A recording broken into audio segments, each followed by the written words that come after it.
Okay guys, so today is Monday. It is October the 4th of 2021, and we're still in the throes of no social media. Facebook is down, WhatsApp is down. I think Twitter might be down. Instagram, I believe, is suffering as well. So it's kind of a weird day, and I am kind of in the mood to do a little bit of this and a little bit of that and maybe a little bit of this. So a couple of things I wanted to talk about. I have a sewing needle right here that's obviously for a sewing machine, and I don't know if you can see it, but it's bent. It got bent while in my sewing machine. I was sewing a tote, I think. Yes, I was putting a pocket on a denim tote bag, and I went through too much fabric and it bent this needle. So I don't have I save like little tiny plastic jars and containers for things to dispose of these in, but I don't have one. So the only other method that I have been able to figure out to semi-safely dispose of a bent sewing needle is to take a pair of jewelry pinchers and just kind of smash the needle. Just, you know, I've snapped it off there. Okay, that's fine, but you do have to be careful. Okay, so I have the little point here. Pick this up with a piece of tape, like so. And then I will tape the entire needle like this. I don't have to worry. And I'm just going to throw it in my trash. The other thing I wanted to talk about is my method for storing the things that I use the most on my sewing table. This I call my Hazel Bag.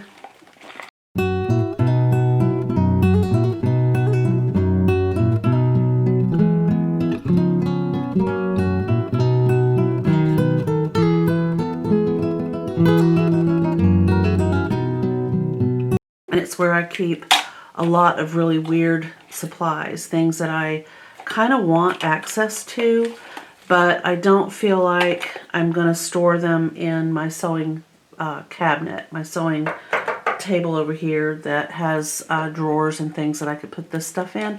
I want to just be able to grab this bag and take out whatever I need. So things like measuring tape will go in here. I use this size of my bias tape maker the most, so it lives in there. Most of the time these live in here. So I put those like that. Just oddball things of that nature are, you know, what I'm gonna keep in my Hazel Bag. I also have my cabbage, like that, cabbage. I keep little scraps of fabric in here. And then I also have my thread catcher. And it is also the same size. So there's these three things right here. And the other, let's see, what else do I have up here? This is a scrunchie that I made. I meant to put in my bathroom. I'll just leave it up here. I have this fabric that I'm probably going to do something with. This, of course, is my bias tape that I made. Okay. I think I'm going to do something different with this as far as storage goes, but we're going to do that together in just a minute. Okay, I have a little tiny basket, fabric basket that I made that I keep all my clips in, and it lives on my sewing table.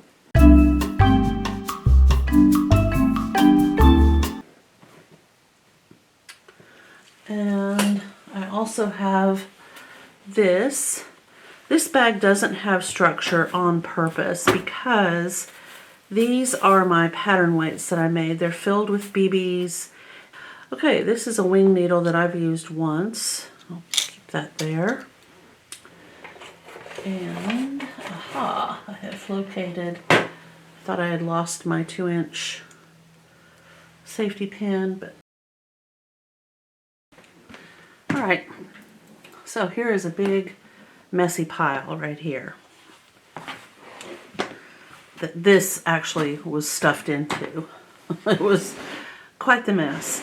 So I have to make some hard decisions, and some of this fabric, there's not enough of it to really do anything with, and I can either turn it into cabbage or turn it into coleslaw, but I'm not going to do that activity today. I'm just going to set it aside and let that be another day's project. So here is what I plan to do. For example, this would be also in the mix. What I plan to do is, this is cabbage right here. I'm going to take the pieces that I have that I could maybe potentially do something with.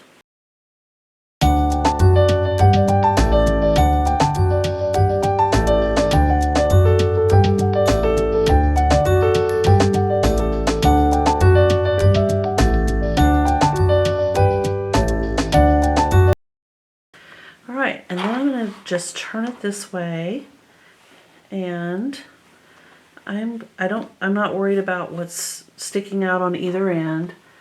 I'm just going to roll this up tightly. You'll feel it, okay. Alright, so then I'm going to take a pin. That one's slightly bent. It's not really bent enough, but it's a little bit. Now, I don't want to have this pin that I just inserted go through to the back, because if I reach in to my fabric stash and I grab this, I don't want to stab my fingers. But this is now pretty much safe to put away. Alright, so the next thing I'm going to do is grab some more fabric, and I want it all to be of the same print.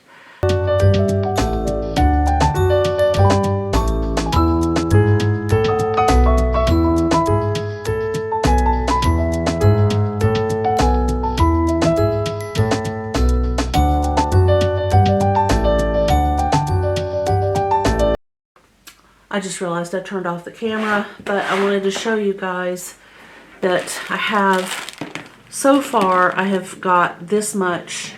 It's quite a bit of fabric in my bin here.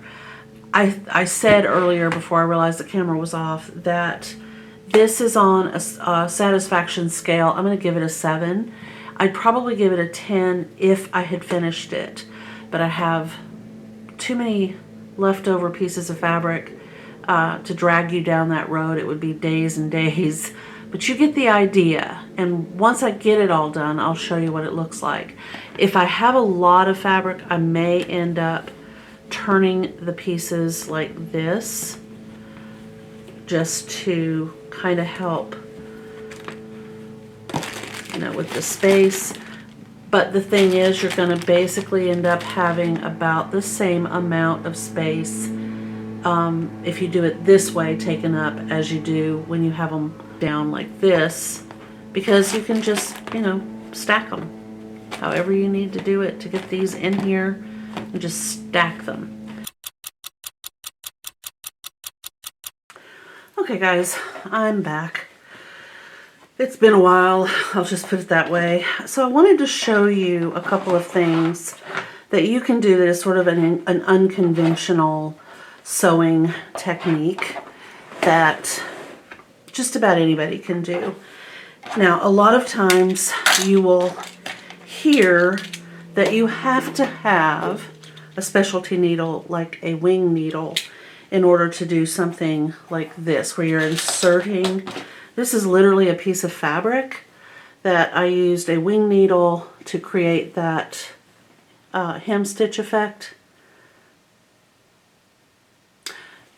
The thing is, and that is a piece of fabric, not ribbon.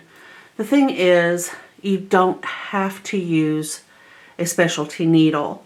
You can still do this with your sewing machine, a piece of paper, some ribbon, and your fabric, using a plain sewing needle. And I'll show you how to do that. I have some paper in my journal that I can use.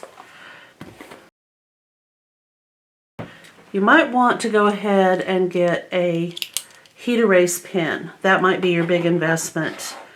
Or if you don't have an iron, maybe an iron, a heat erase pen, and then the rest of your sewing equipment will be good. But let's say I'm going to do the hem on a dress for a little girl. So I'm going to draw, it's kind of bugging me, I'm going to use these, sort of a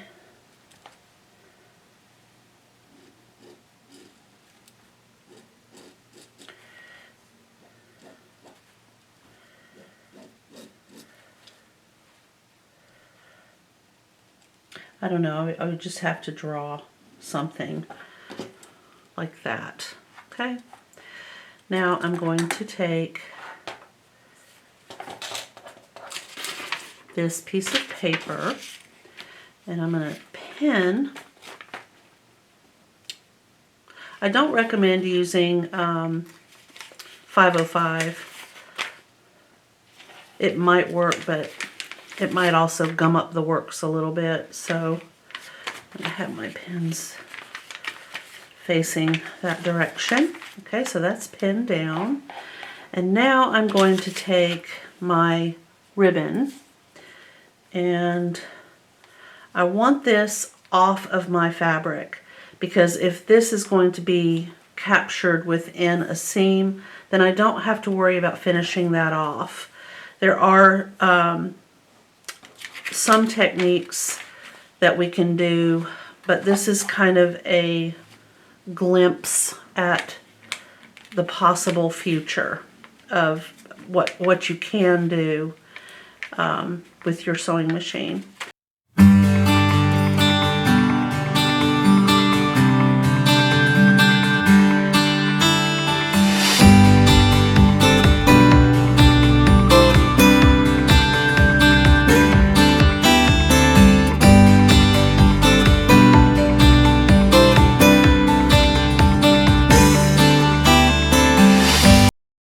Cut this longer than my actual piece of paper.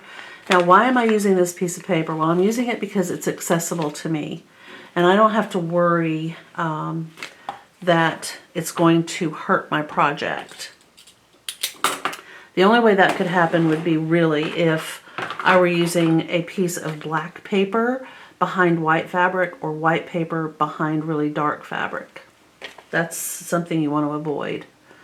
Okay, now we're going to take this sewing machine and we're going to go down on the inside of this ribbon toward this little point right here with a zigzag stitch. But I'm going to back the stitch length and the stitch width down to 1 stitch length and a 1.5 stitch width.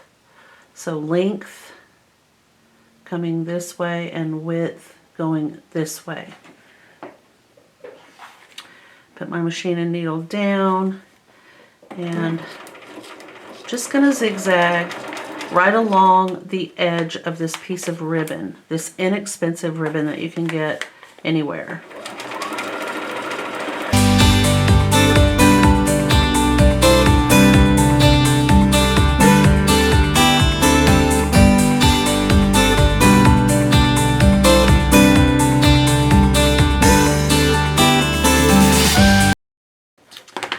I'm going to remove these pins from around the outer edge, and I'm going to tear the paper away from my fabric like this. It's perforated, obviously.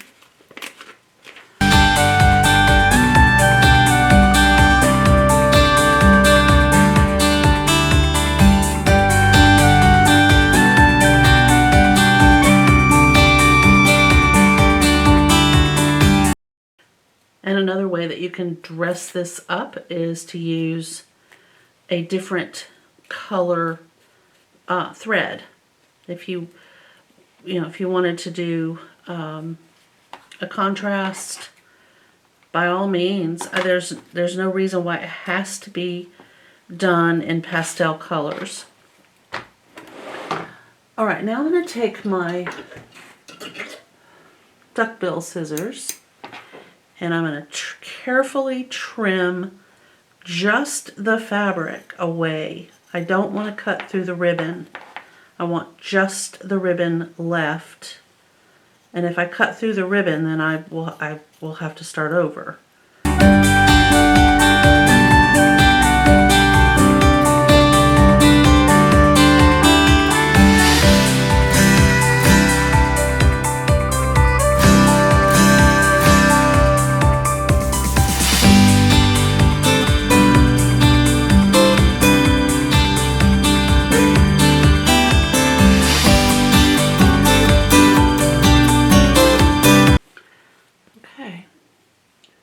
So there is just the ribbon on the back. So I have ribbon and then just ribbon. The fabric and the paper have been almost completely removed. There's a little bit of work to do yet. But here's the fun thing. If you do this with a different color of ribbon, you really get a neat effect. Okay guys, I don't know if you saw that, but I did the same thing with this piece of lace that I did with this piece of ribbon. I'm not sure what happened, but it looks like the camera might not have been working. So what I did is I had a piece of paper, I put it behind my fabric, I stitched my lace down on both sides with that teeny tiny zigzag stitch, and then I threaded my ribbon through the lace opening. The beaded lace has these little openings for the lace to run through.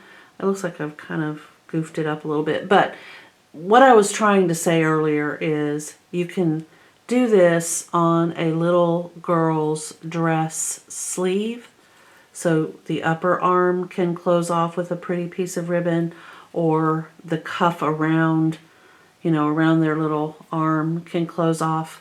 You'd have to finish this, of course, with another zigzag stitch.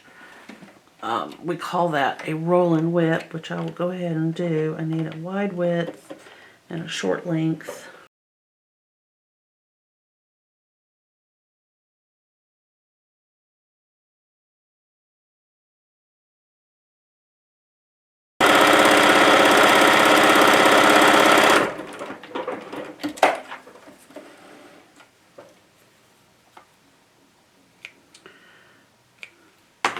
Okay, so if this were the bottom of the sleeve on a little girl's long sleeve dress, you could use this method without having to use elastic. You can make a little bow. I know a lot of parents don't like to do that, and that's fine. You don't have to. I did with my little babies and I didn't have any problem, but they weren't unsupervised while wearing this type of clothing. I wouldn't put them down for a nap in an heirloom dress with ribbon laced through the sleeve. But for church, if I was holding them, or if they were being christened, or if we were going to go visit and my children would be with me the entire time, if we were visiting family or whatever, they didn't sleep in these kinds of clothes, is what I'm saying. So they were not left to their own devices with pieces of ribbon like this. But for a fancy dress, for a special occasion, that was always kind of fun. And you can also do the same thing with your sash. If you've got a dress that requires a sash, just do it like this, and then you can tie a nice pretty bow in the back. Okay, so that is another way to use what you have. So if you don't have the fancy Solvay dissolvable in water stabilizer, and you don't have a wing needle, and you don't have cotton beaded lace, You only have polyester like this is. If you don't have beautiful silk ribbon, all you have is grosgrain, you can still do these projects. And I would like to encourage you to try them. They are heirloom type sewing techniques that I think if you learn how to do them here, you can later translate that to an actual heirloom made French hand sewn by machine garment, which is a whole different level of sewing. I wanted to show you these as stitch or as project number 2 in today's video. And the third one, I'm going to take this little piece of bee fabric right here, and I'm going to make a little pouch for Jessica. And I'm going to put a zipper. So what I need to do is get the lining for this. I'll figure out what I want to use. Probably just some plain muslin. So that's what I'm going to do, and I need to decide if this is the size I want. I might want to cut it down just a little bit. But once I get all this put together, I'm going to pick out a zipper, and we're going to talk about how to do a little zipper pouch. Let's choose a zipper.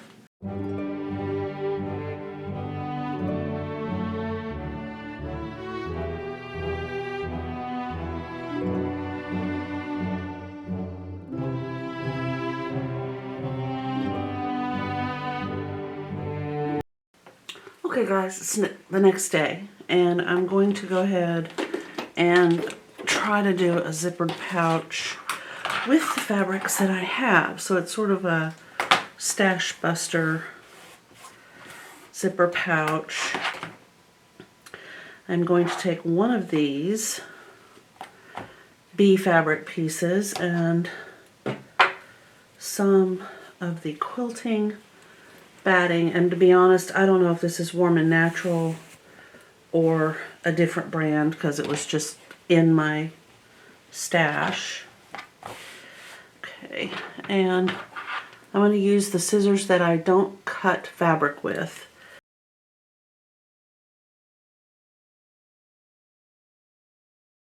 I think I'm going to use my weird little crazy quilting method.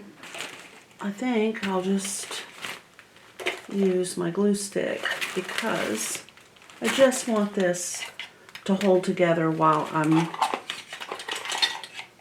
doing the quilting. And usually I would use my sticking spray stuff.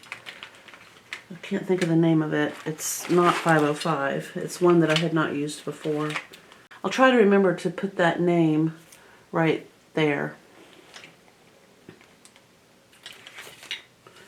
But I can use my glue stick. It's just school glue, like this.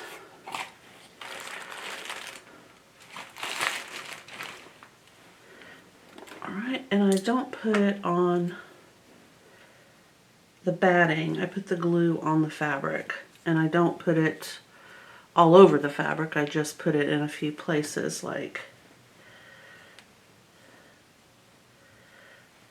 this. Okay, then I flip this over.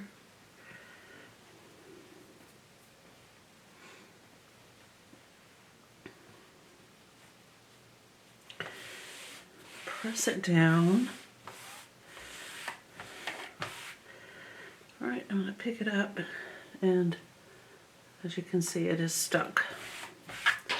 Alright, and I'm just going to do, because this fabric has these little bee trails, I'm just going to do some crazy quilting.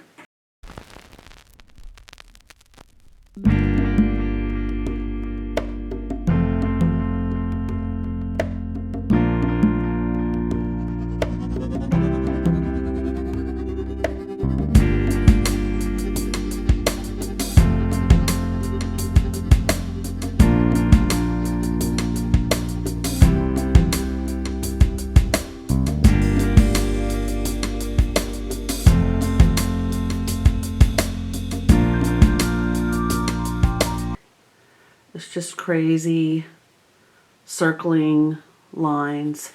This is what it looks like on the front. So I don't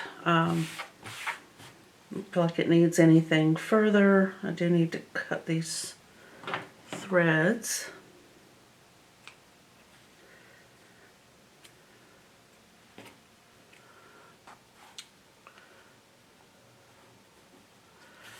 Perfect. Okay.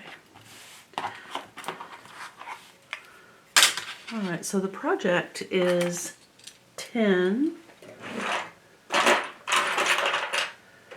need to write it down so I'll have it.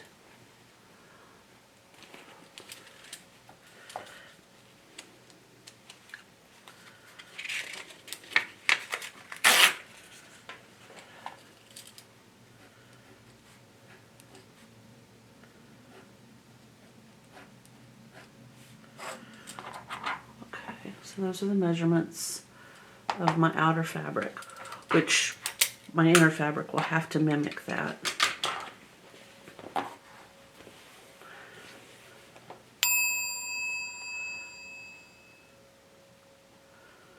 I think I have plenty. Yep.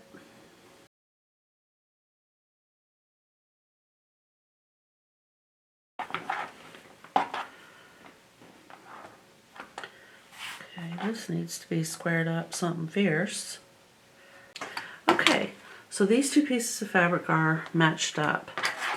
Now I will go take care of getting this fabric ready, and when I come back I will have pressed this, stitched it together, and made two pieces of fabric using this to match up with this. So I'll have a lining piece for the back and a lining piece for the front.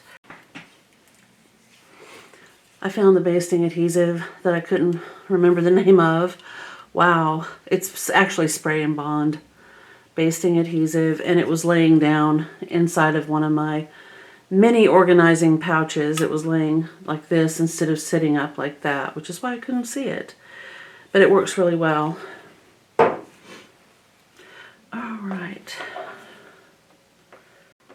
So with a zipper, you want to make sure that it is at least an inch longer than your project.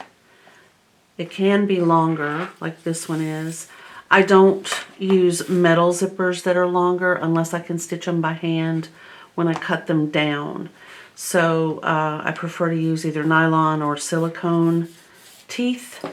I don't want to hurt my sewing machine and bend needles and have all that happening.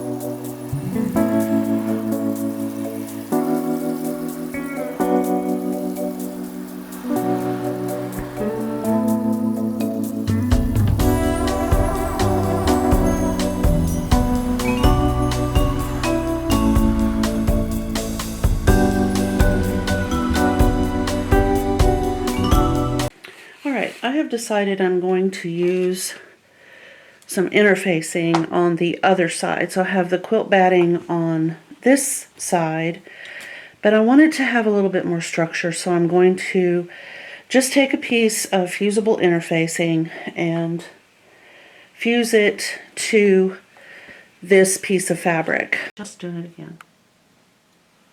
Okay, so I came back from the ironing board and totally forgot to turn the camera back on. So we'll start over. I've got to start remembering to turn the camera on. What the heck? All right, so if you are not using a press-on or an iron-on interfacing, you can use sew-in that you don't have to sew in. You can just lay your piece right here down on the table in front of you. If you've used a Pell-on, press-in, iron-on interfacing, then you've just got one piece of fabric here, basically. You've got your interfacing and your fabric. You're going to set that down face up. So it would be interfacing and then fabric that's going to be on the outside, and it needs to be facing toward you. You will then take your zipper and put it face down. So meaning the zipper pull is laying flat down on your fabric, and you are looking at the back side of the zipper. Okay? If you need to trim your zipper, trim it from this end over here, not from the pull end. We can get into more complicated zippers as we go, but this is just the quickest, easiest. All right, and then take your lining fabric and lay it down on top of the zipper face down. So your sandwich will look like interfacing and fabric that you're going to have on the outside face up, zipper face down, lining fabric face down. And then if you don't have clover clips or any kind of sewing clip, you can use a black binder clip. Those work just fine. I'm going to start down at the bottom where the end of the project is, not where the zipper pull is. And I'm going to clip. And you want the edge of the zipper tape even with the raw edges of your fabric.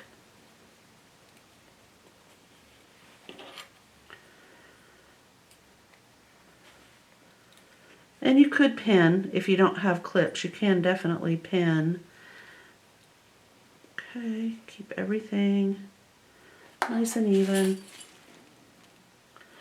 And I don't want to pin all the way to the very end, so I'm not going to.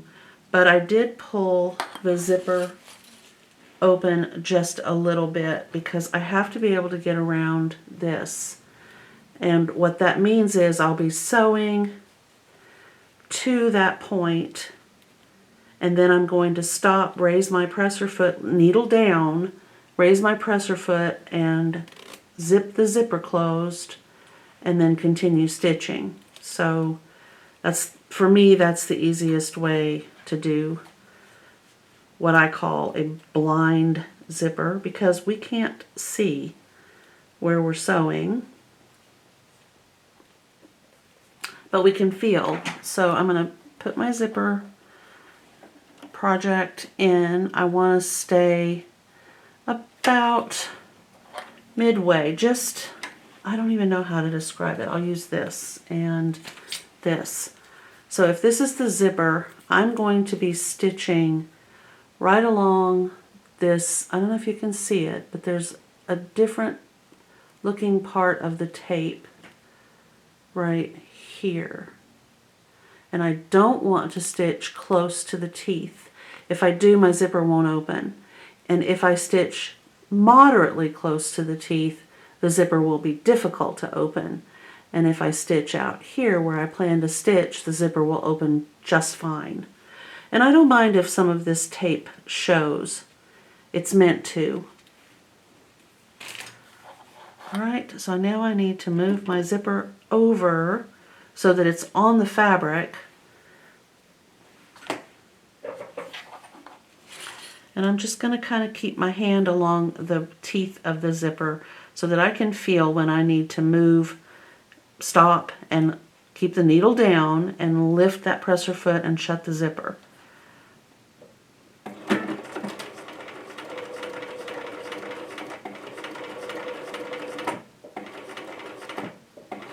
Okay, right there. So I'm going to raise that presser foot, pull the zipper pull,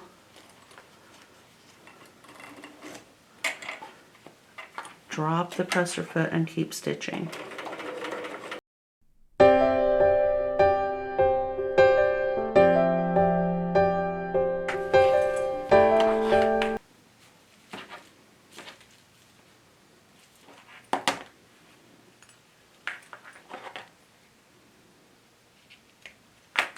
Okay, now guess what?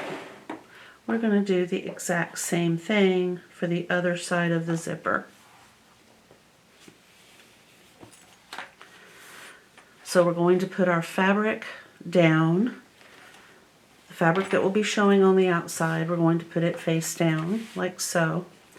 And then I'm going to flip this over so that the zipper pull will now be on the opposite side. So to make sure that you make a note of that, pull this down, get all my wrinkles out.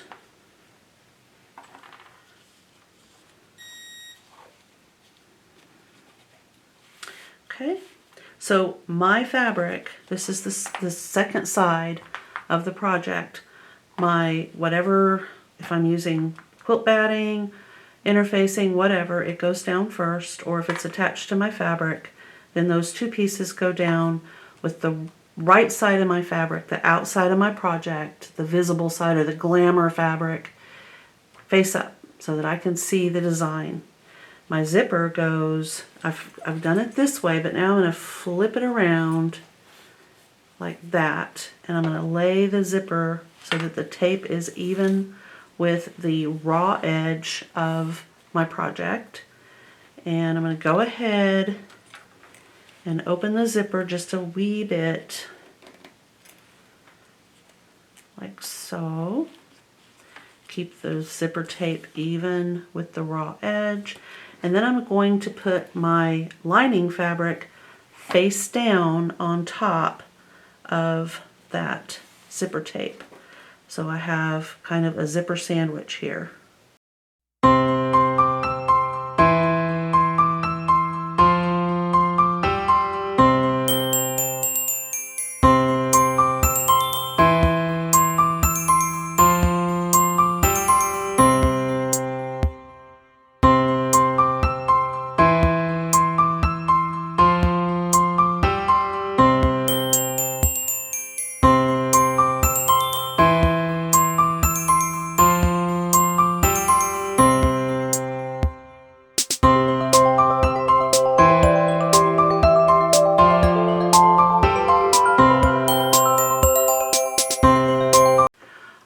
So I want to cut this off evenly. What I'm going to do is line the bottom of this little bag, which has been completely finished. I'm going to push the corners down, make it really nice. Now if I wanted this little bag to stand up, I could turn it back out this way and make a boxed bottom. But I think I'm going to let this be a little slim bag because, well, let's see. No, actually, since I am doing a drawstring, it might need to be a little boxy on the bottom. So I am going to push this back through. Try to make something make sense today. My goodness. I made pumpkin bread and I did the toothpick test, said it was ready. I took it out of the oven. Did my usual business of wire rack and then flipping it onto a plate. It was nowhere near ready. I couldn't believe it. Oh, so anyway, I just scooped all the non even close to being cooked stuff back into the baking pan and finished it, which it turned out really good, but that was a disappointment. All right, so what I'm going to do is take this seam and this seam. This is not how I would traditionally do a boxed bottom this way, but under the circumstances, since it's already been finished and I'm just repairing some damage, I'm just going to go ahead and make it like so. Now, I'm not going to measure because I'm going to use the point here. I'm going to line it up on this line on my throat plate, and I can do that on both sides, and it'll be the same amount on both sides. And I can just let this ride right along there for evenness.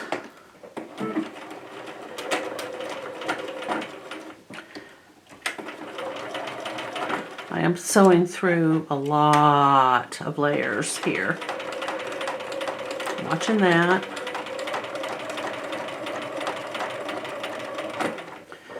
Okay. And I'm not going to cut the fabric. I'm just going to leave it like it is, and it will be fine. I'm going to do the same thing on the other side. Line up those seams, make sure that these seams are good, and then just make sure that the point right here is lining up with this line on my throat plate. Okay.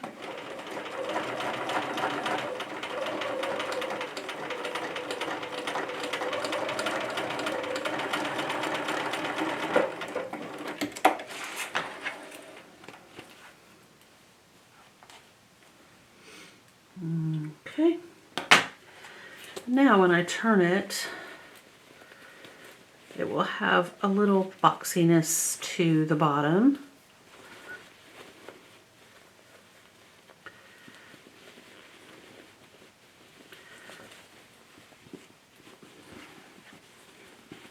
Like so.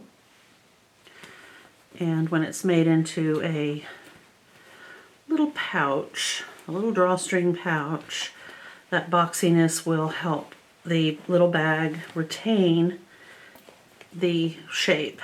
So yeah. All right, so the next thing I'm going to do is take my ruler. I want to line up the ruler with this edge right here, just under the zipper, and that seam right there, and cut. And I'm probably going to have to run my old dull blade across this about 8 times to get it to cut.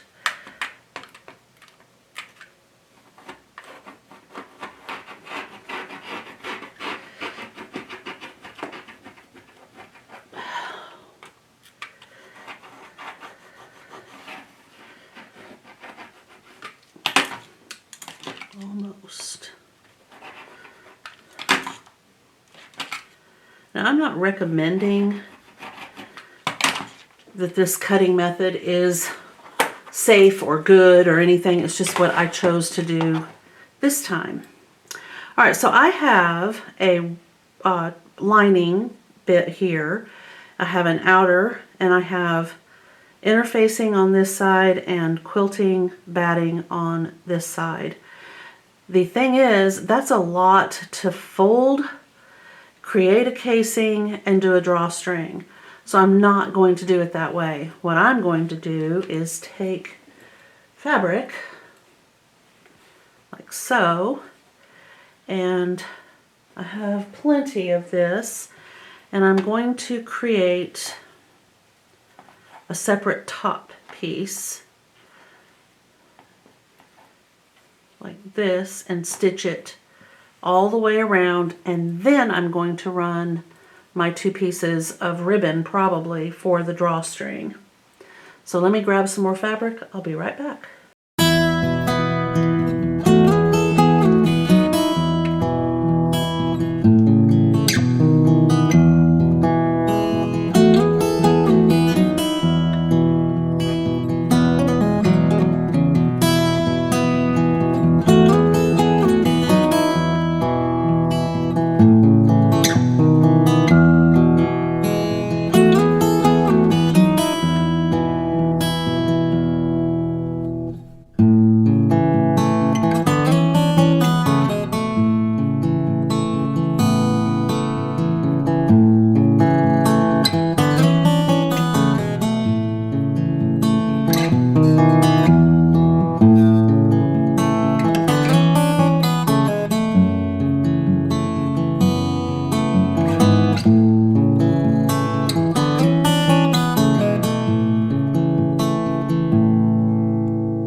Hey guys, I know I'm not the only one who ends up with a mess like this, and here's the deal. I'm in the middle of editing a video that this video will be attached to, but the reason that I've switched it around is because I wanted this video to be informative about the construction of a little zipper bag with a zipper. So the one that I did prior to that just didn't quite capture what I wanted it to capture. Now there is a section in there where I show a total mess up, and it actually happened twice 2 days ago when I was actually filming this video that you've been watching. But in the meantime, I'm going to go ahead, redo the video portion using a new piece of fabric and a new zipper and the whole thing, and it'll be focused on how to make a zipper pouch. But look what came in the mail. I know what this is. So I'm going to find my paper cutting scissors and open this so that you can see the way this fabric, and me too, because I've not seen it live in person. I've only seen it on the internet on my computer screen. But I want to see how it looks with my watercolor dress fabric, which that's what that is right there. And this is going to be the bodice that goes with it. I hope. All right. Now this is, yeah, I can tell, this is broadcloth, and it has a very similar feel to this quilting cotton texture. Ooh. Wow. Okay, I do think that it's a win. I think it's going to be quite nice. I mean, as you can see, I wear these colors a lot.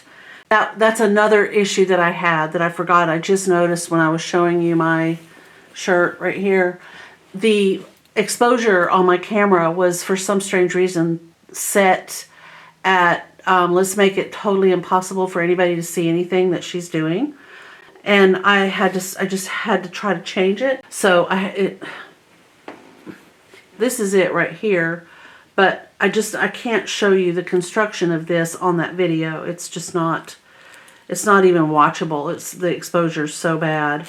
But we're going to make another one, but we're going to use a different type of zipper, and we're going to use some fabric that I found that is perfect for the person that this will be going to.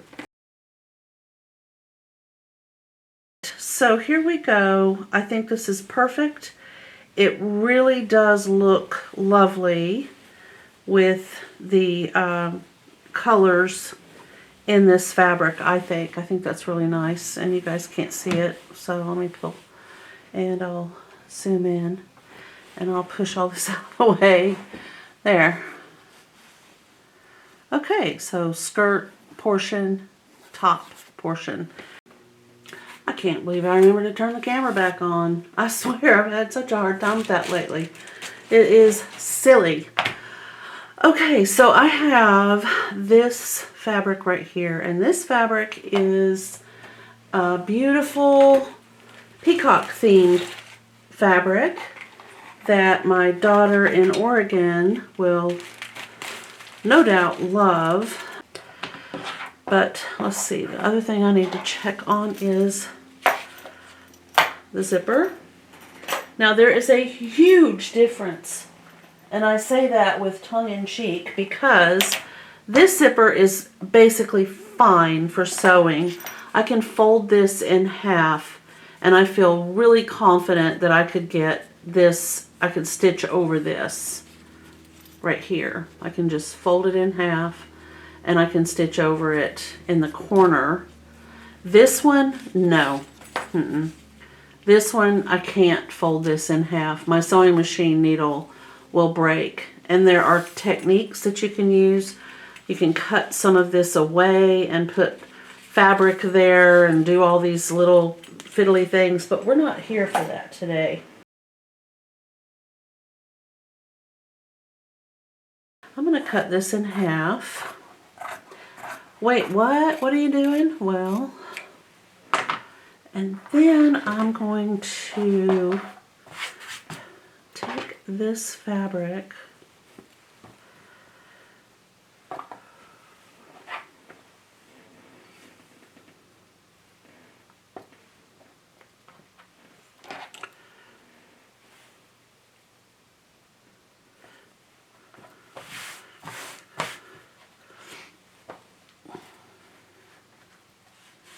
freestyle sewing. That is what I am doing. It's a zipper pouch. It's never going to find itself walking down any fashion street in any city, anywhere.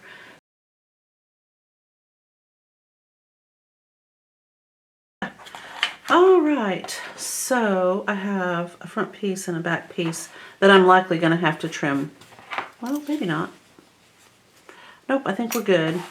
And then I need 2 lining pieces.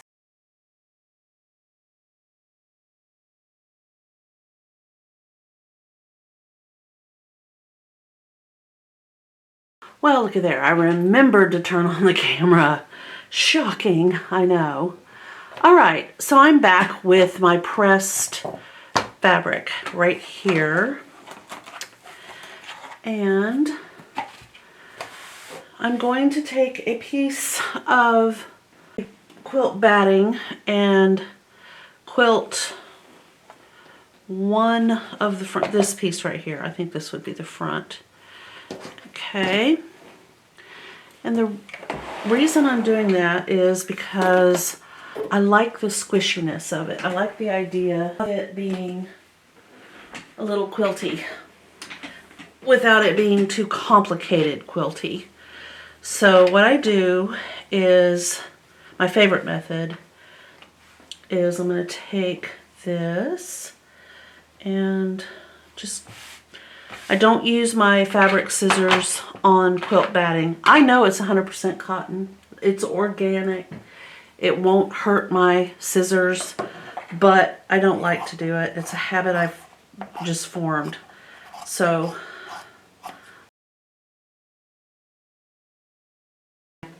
I just use these. These are what I use to cut paper and, you know, plastic and open packages, blah, blah, blah.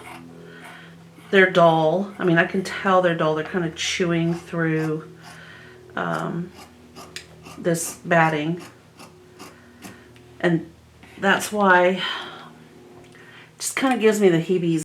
Okay, the other day I found my spray and bond.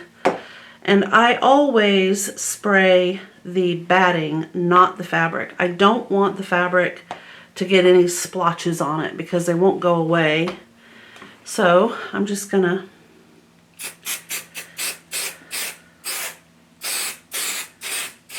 and it doesn't have to be a lot because this is going to be held down by my stitches. Okay, and once I get one side sort of lined up, I can then get the other side lined up like so. And it is repositional, so if you find that you're kind of off and you need to reposition, go right ahead. There. Main thing is you don't want any bubbles or wrinkles. There's one right here. Just work those out. There we go. All right. You can take the iron to this if you feel like you need to. I don't. Now I only do this with small-ish pieces of fabric. I would probably not do this technique on a large piece of fabric because I wouldn't be able to get it through the arm of my sewing machine. So I'm gonna tip you guys a little. There we go. So I'm not going to have some huge piece of fabric that I'm trying to squiggle quilt. But little pieces like this, it works out just fine. The other thing you can do is squiggle quilt 1, 2, 3, 4, 5, 6, 7, and then sew them all together. You'll have intersections where they're stitched together. but it's squiggle quilted in my opinion. All right, and I just use a straight stitch with the needle down option engaged, and I'll just kind of go around like 2.5, 2.75, 3 stitch length, and I don't mess with the width at all, otherwise I'll start doing a zigzag. My machine is very sensitive to that particular setting. So without further ado, I'm just going to start. You can draw your little pattern if you want to. You can just kind of visualize how you want it to look. You can even do straight lines, however you want your little quilty piece to look. I'm doing squiggle quilting. I find it just soothes my soul.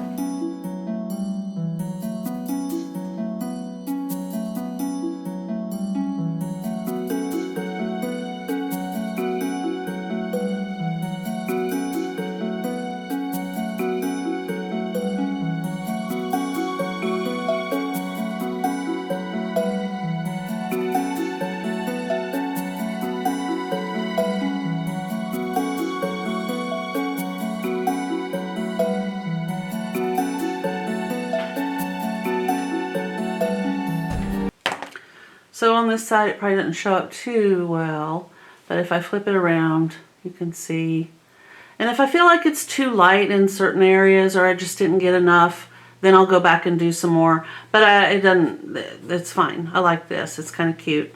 And from the front it looks really cute. Okay, so now what we will do is, if I had a lining, let's say, that was not attached to this, I would go ahead and put that down right here.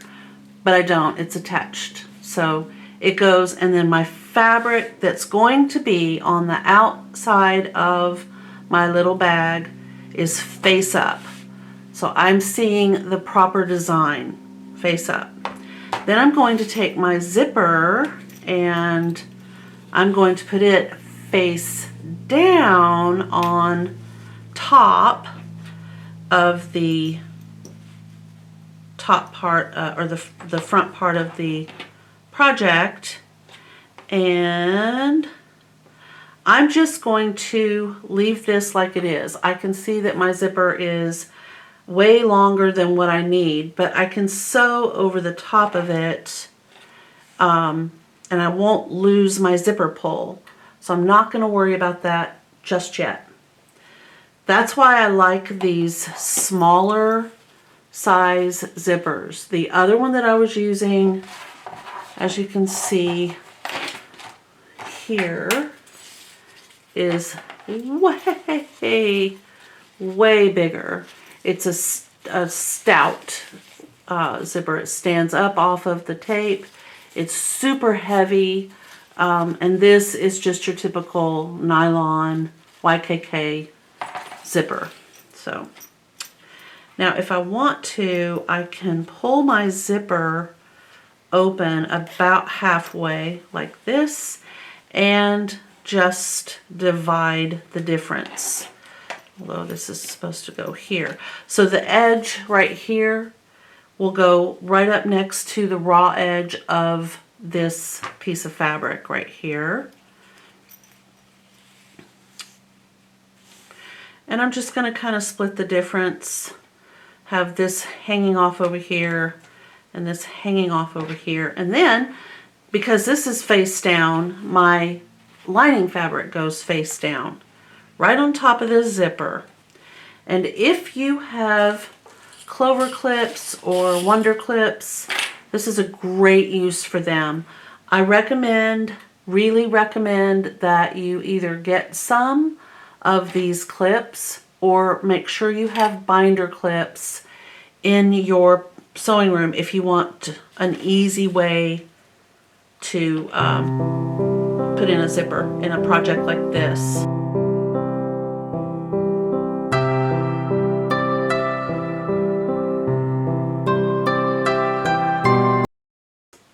So I'm going to clip. I definitely want to make sure that the top of the zipper is right along the edge of my raw edges right there. It's no guarantee that you won't hit your zipper. I honestly feel like I can feel it. I can feel the teeth right here under my thumb and my forefinger, and I'm pretty sure I can avoid hitting the zipper. So that's about the only advice I have there. In the way that we're putting this together. I'm just going to say it that way. All right, now I'm going to get my zipper foot. In my case, it's foot number 4. And I'm going to attach it to my sewing machine. And I'm going to put my needle all the way over to the left. So that is moved by pushing a button. All right, slide that out of the way. Now I am going to start sewing right on the edge right here. I don't want to get too close to my zipper teeth because it makes it hard to close the zipper when the stitching is so close to the teeth. There are lines on your zipper tape that make it easy. You can just kind of pick a line up here and say, okay, I like that distance. And because these zippers are pretty, they're meant to be seen. These are not hidden zippers. Now feel for where your zipper pull is. In my case, it's right here. When I get to this part right here, about this close to it, I'm going to stop, needle down. I'm going to lift my presser foot, and I'm going to take this zipper pull and I'm going to zip this zipper up so that I can continue to stitch in a straight line right on by it.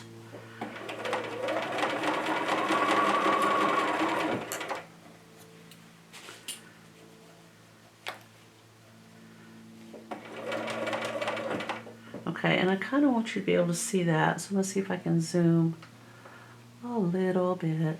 Okay, so I'm just going to fold this back, lift my presser foot, and then let me see if I can get this out of the way for you.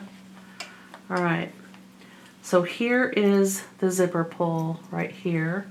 I'm going to hold this with my thumb down here, and I'm going to pull this up. Now, it sometimes can be kind of fiddly getting it around the needle and the foot and all that. Just take your time and you will be able to do it.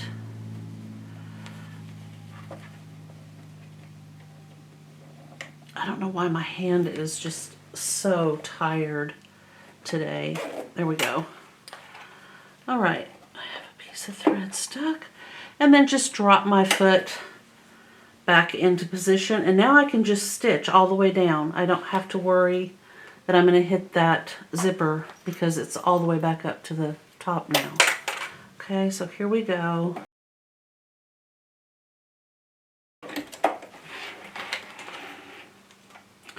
All right, so if we did our zipper sandwich correctly, we are going to have something that looks like this. So basically we took it off the sewing machine and we had this, and we stitched right along this line right here. Now I'm going to lift up my lining piece of fabric like so, and I should see an upside down zipper, which I do. And then I'm going to flip the zipper like so, and if I just lift it up, I now have half of my project. I have the front, I have the top zipper, and I have the lining. And I'm just going to repeat exactly this with my other 2 pieces of fabric, except that I'm not going to quilt the other piece. That's how I know what is the front and what is the back. But I'm going to do the exact same thing I'm going to have my fabric like so.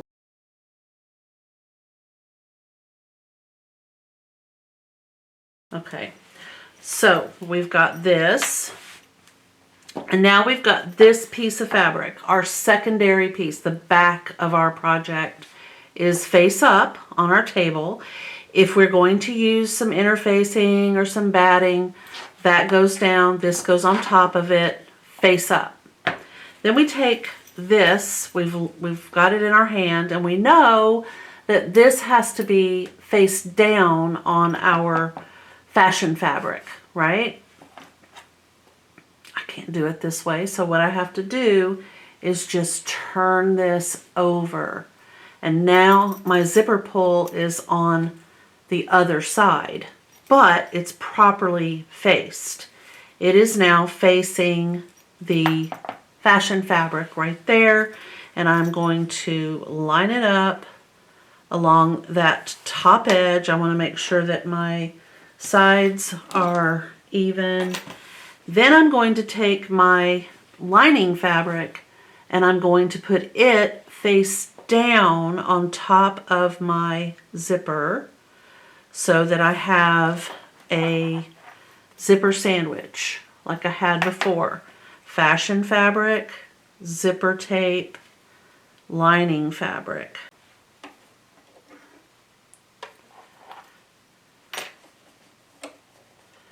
And the same thing is true. If I stitch with my fabric over here, then I don't have to move my needle. My needle is on this side. And my zipper teeth are to this side of my needle. Now I want to make sure that I'm in the right spot. And I'm not going to hit the zipper teeth. I don't need to be ridiculously far away from them, but I do need to be mindful that they're there.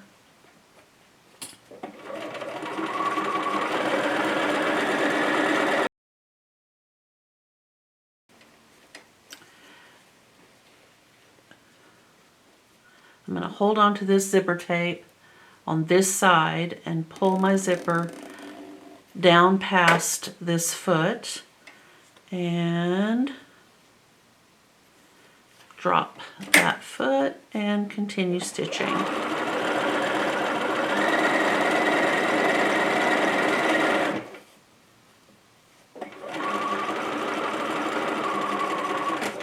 All right. Now we're going to take a look at this and see what we have. So this is what we just did right here. We stitched right there. This is our lining fabric right here. So we're going to open that up and then we're going to push that fabric right there to the back, and then we're just going to flip the whole thing over and zip it. Okay, so there we have, I need this to stay. Okay, so there we have our little zipper pouch. This is what it's going to look like from the outside when it's completed. Now, one thing you can do is open it out like we just had it, so we'll have the lining fabric right here. This is the back side of the project. This is the lined section here. You can take this over to the ironing board and press it, and then if you would like to do a top stitch right along the edge right here, go ahead and do that. There's one thing you need to be made aware of, and that is if you're top stitching this fabric is going to have a tendency, and it's going to want to just bunch up, and then you're going to stitch it down and you're going to have a mess, just a mess. So I do recommend top stitching because it will help keep that out of the zipper teeth. But that being said, I also recommend that you make sure that you are pulling on the lining fabric and keeping it taut so that it won't roll in over here to get into the zipper teeth. It can be quite persnickety. So I'm going to go ahead and do a top stitch, and I use my normal, just my regular foot for that.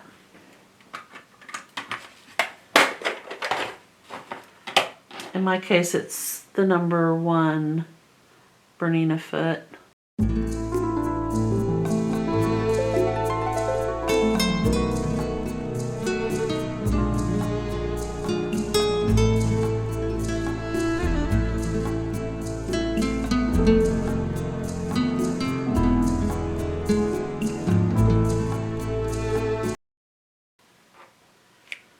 All right. Now the next thing we need to do is open up this zipper to about halfway, like that. And I'm going to stitch, literally just stitch right across here. I need to make sure that I have a way to stop my zipper from coming off of this project. So I'm going to do that because I don't need this this little piece right here. I mean, I could keep it sticking out, but we're not doing that at the moment. Now, as you can see, I can just stitch right over, and then I'm going to hit back up and do it again, and then come forward and then go backward. I'm just making a false zipper stop right there, which will be enclosed in the side seam. All right, and I have to do the same thing with the top part as well. This up here where the zipper could possibly go out, I need to keep this right here in that same setup. I'm going to put this, the closer to the stitching that you have your zipper head, the more accurate you're going to be. Sometimes the zipper can kind of offset like this, and if you stitch it, it'll be all bubbly on one side. So my recommendation is just pull the zipper pull up a little bit close to where you're sewing. Not close enough that it can get caught by your needle, but just a little bit closer. And then stitch.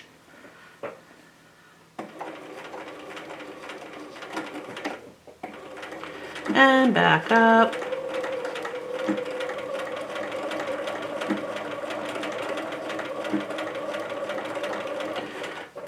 All right. Now let's review what we've done so far.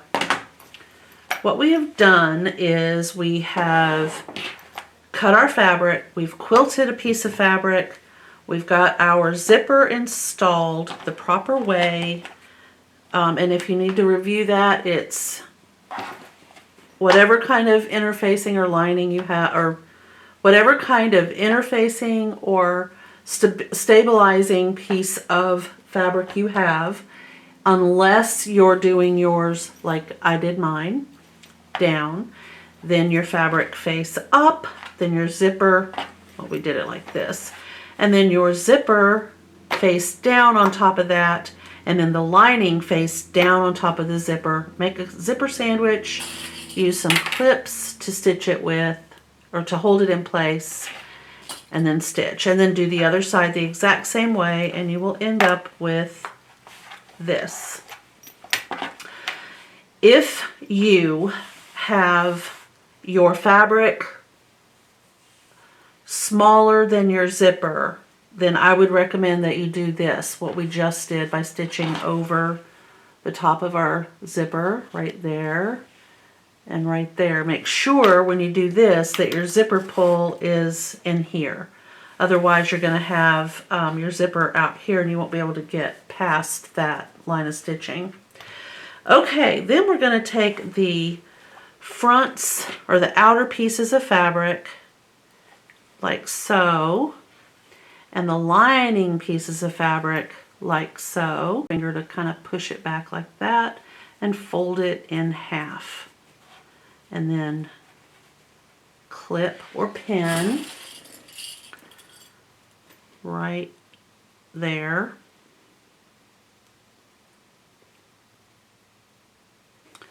Like that. All right, we're gonna clip or pin all the way around on the front or the outer pieces. The glamour fabric or the fashion fabric, whatever you want to call it, will get stitched all the way around. So you're going to stitch, stitch, stitch. But we're not going to stop. So I'll show you what we're doing here. Make sure your zipper is open too on this. That just keeps it out of your way and you're not going to stitch over that zipper pull and break a needle and destroy your machine and possibly get hurt. You don't want to. Okay, so then we're going to come over here and we're going to clip this down as well.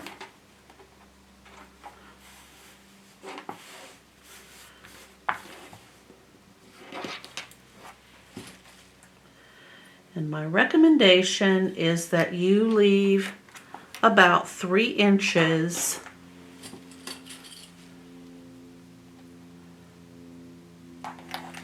open somewhere along this edge. Or in the middle, however you want to do it. Just like that. And you can kind of measure about 3 inches. It's just enough to get your hand in there to turn this around. Okay, so we're not going to stitch there. We're going to start here, stitch,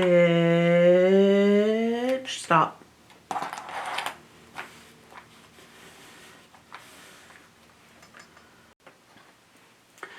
Alright, it's getting dark outside, so the lighting is going to be a little weird on this video.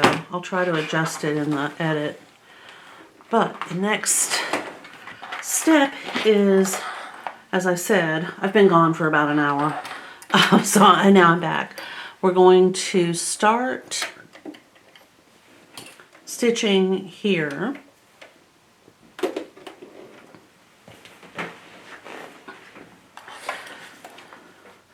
And go all the way around and stop about here, leaving about a 3-inch opening.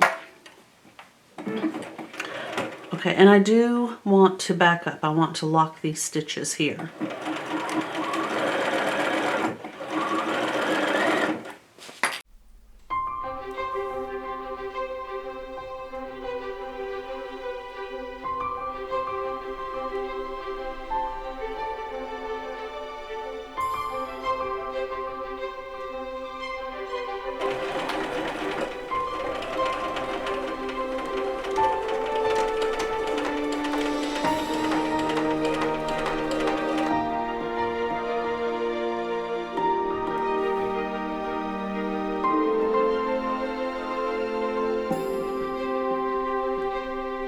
And we're just going to stitch right over the top of the zipper. And remember, the zipper should be open and the zipper pull, which is metal, should be as far away from my sewing needle as I can get it.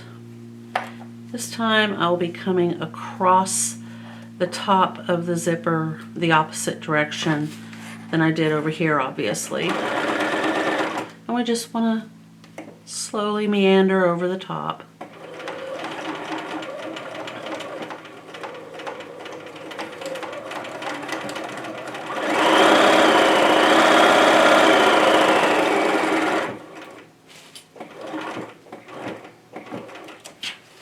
And this is where I'm going to stop sewing.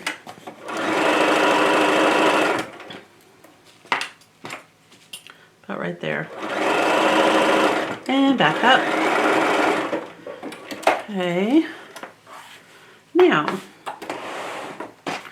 I'm going to take my non-fabric scissors and cut off the excess zipper here.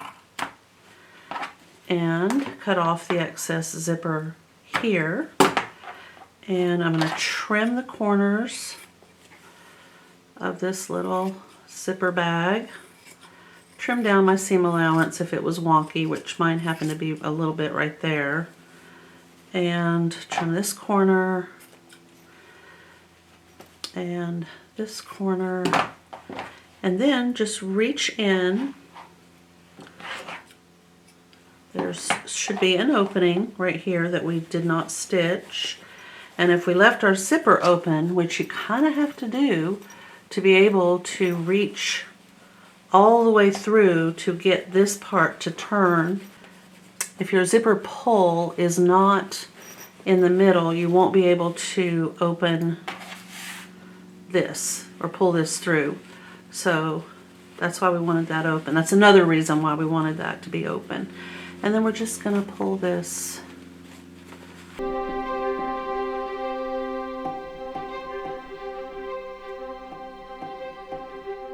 This will just naturally fall to the inside, and we are just going to stitch all the way across the bottom. It will be inside our zipper pouch and nobody is going to see it. You can stitch it closed by hand if you wish, but it's not necessary.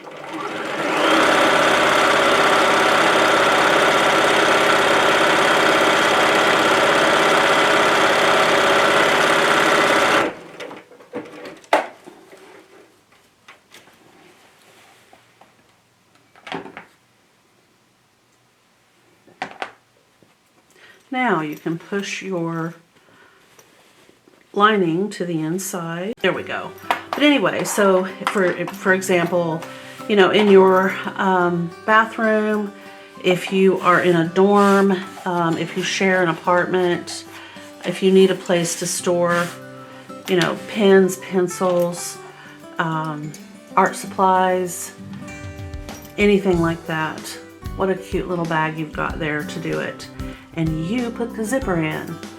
So if you have any questions about, you know, how this went together, just pop them in the comment section below this video, or rewatch if you have kind of an idea about how to get the two parts of the zipper, you know, the right way with the lining and all that, but you're still not 100% sure. I think if you just watch it a couple of times, you should be able to figure out how to get that zipper sandwich so that you have your glamour fabric, your zipper, and your lining fabric all in the same place where they need to be. Okay, all right, well, I'm glad this one turned out. I love this peacock fabric. These colors are really cool. I like that I have the watercolor fabric as a lining fabric. It's quite unique, and that's the best part about sewing, is that everything you make can be designed just for you. Alright guys, I will see you in the next video. If you liked this one, please give it a thumbs up. If you have not subscribed, please consider doing so. And I will see you in the next one. Thank you. Bye.